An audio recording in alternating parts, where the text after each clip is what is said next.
Bonjour, aujourd'hui je vais vous présenter, essayer de vous faire une petite explication pour que vous utilisiez très convenablement et très facilement le chariot de douche Carevo dont vous venez de vous porter acquéreur. Avant toute chose, je voudrais avec vous faire un petit tour d'horizon de ce que nous appelons la Mobilitech, de façon à bien voir d'abord à qui est destiné cet appareil. Alors, il est évident que cet appareil n'est absolument pas destiné aux personnes les moins mobiles, les moins dépendantes de notre Mobilitech. Ces gens-là, en général, dans le cas d'Albert, vont pouvoir se laver tout seuls. Et par contre, des gens comme Barbara et Karl vont pouvoir être lavés sur d'autres systèmes de douche en position assise le plus souvent. Et donc, cet appareil-là, il est beaucoup plus dédié à tout particulièrement les gens qui sont extrêmement dépendants, qui sont en position fétale, etc. Enfin, des gens qui vraiment ne contribuent, mais alors en rien à leur mobilité. Mais on peut très bien aussi envisager, depuis que le Carevo s'est quand même grandement civilisé et devenu beaucoup plus confortable, on peut très bien aussi envisager de donner la douche de Doris dans des conditions qui, à notre sens, sont tout à fait acceptables. Une fois ce préambule terminé, nous allons maintenant parler des explications nécessaires à la bonne utilisation de ce matériel. Première chose, comme tous les appareils Arjo, chacune des 4 roues est équipée d'un frein. À partir du moment où 2 freins sont enclenchés, vous pouvez considérer que votre appareil est parfaitement sécurisé.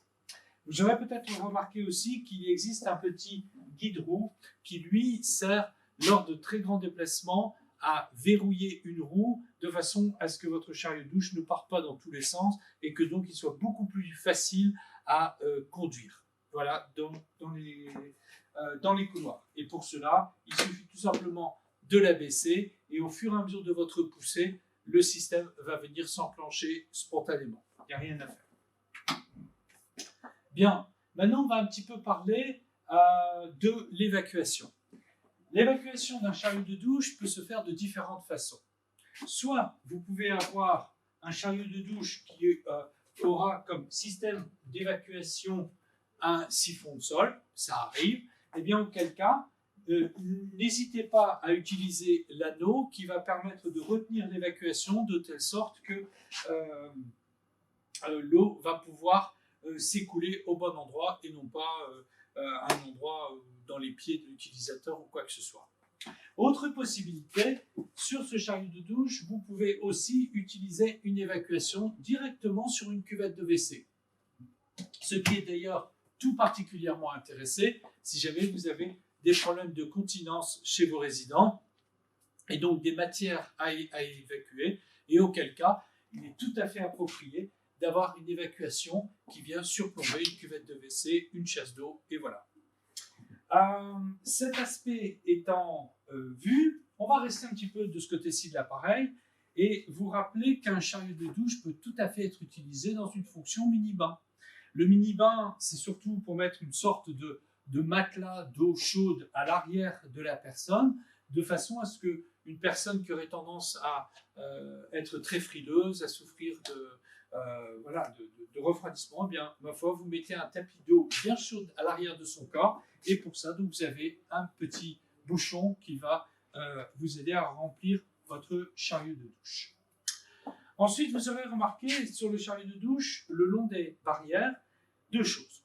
D'une part, vous aurez remarqué que vous avez ce qu'on appelle un porte-douchette, qui vous permet, contrairement aux appareils anciens que nous avions conçus, de toujours avoir la douchette qui se trouve près de vous pendant que vous douchez votre résident. Vous aurez aussi remarqué que cet appareil n'a plus de télécommande. Avec le Carevo, on a décidé donc de supprimer les télécommandes et nous avons donc mis 3 jeux de télécommande, un ici, un qui se trouve à l'opposé et un qui se trouve ici en tête d'appareil. Les commandes sont à chaque fois, donc dans les 3 cas, strictement identiques.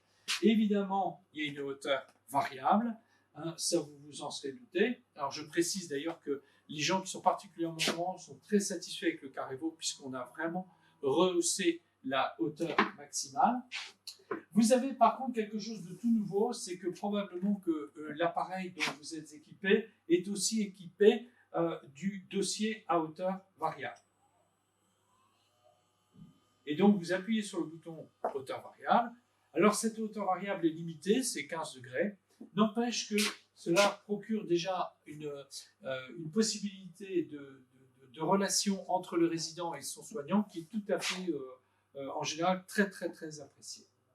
Dernière chose, sur ce chariot de douche, vous avez ce qu'on appelle des barrières qui, comme pour tout chariot de douche, peuvent se rabattre complètement, mais vous avez aussi ce qu'on appelle un niveau intermédiaire de fermeture, ce qu'on appelle le mode large, qui va permettre, quand vous voulez tourner un résident, qu'il n'ait pas le visage qui se trouve, si je puis dire, agglutiné contre le rebord du matelas. Et donc, n'hésitez pas à utiliser ça. Alors, vous pouvez l'utiliser du côté où on tourne la personne. Vous pouvez aussi l'utiliser quand vous avez des personnes qui sont corpulentes, parce que forcément, vous augmentez la surface pour pouvoir retourner la personne. Et donc, ça, c'est vraiment quelque chose qu'il faut vous approprier un petit peu.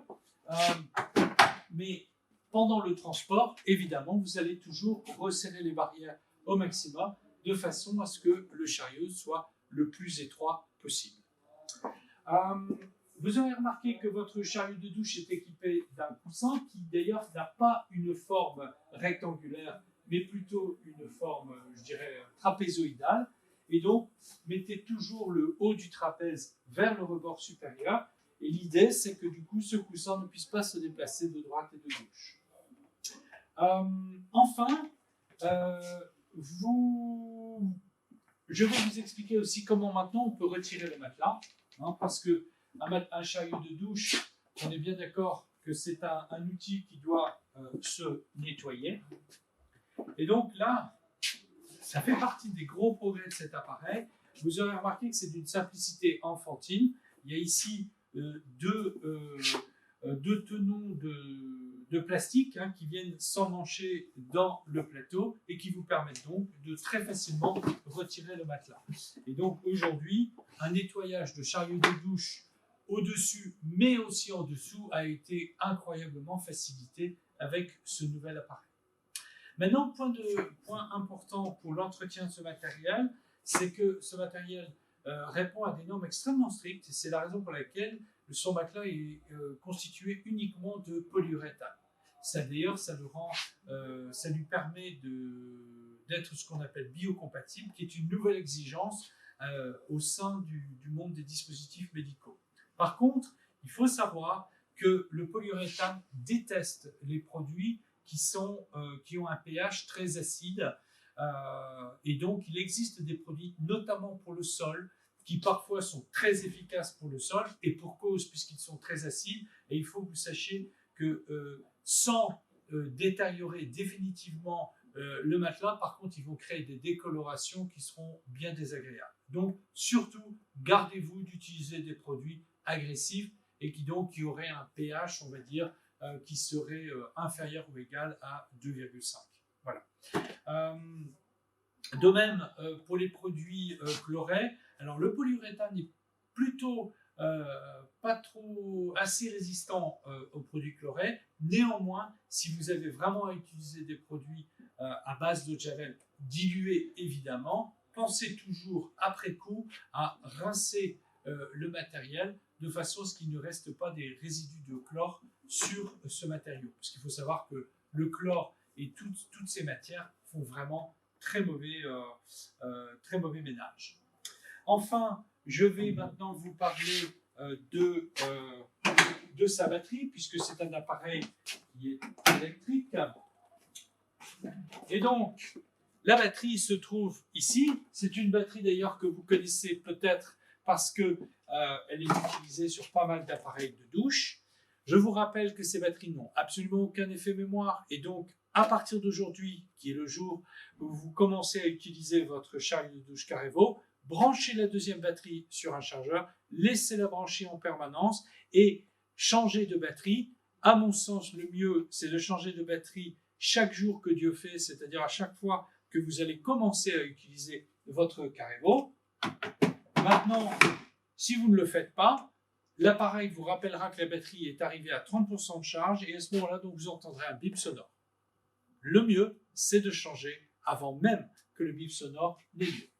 Vous aurez peut-être remarqué aussi qu'il y a un bouton d'arrêt d'urgence sur cet appareil. Ce bouton d'arrêt d'urgence, donc, si jamais il est enclenché, pensez à vérifier la raison pour laquelle il a été enclenché.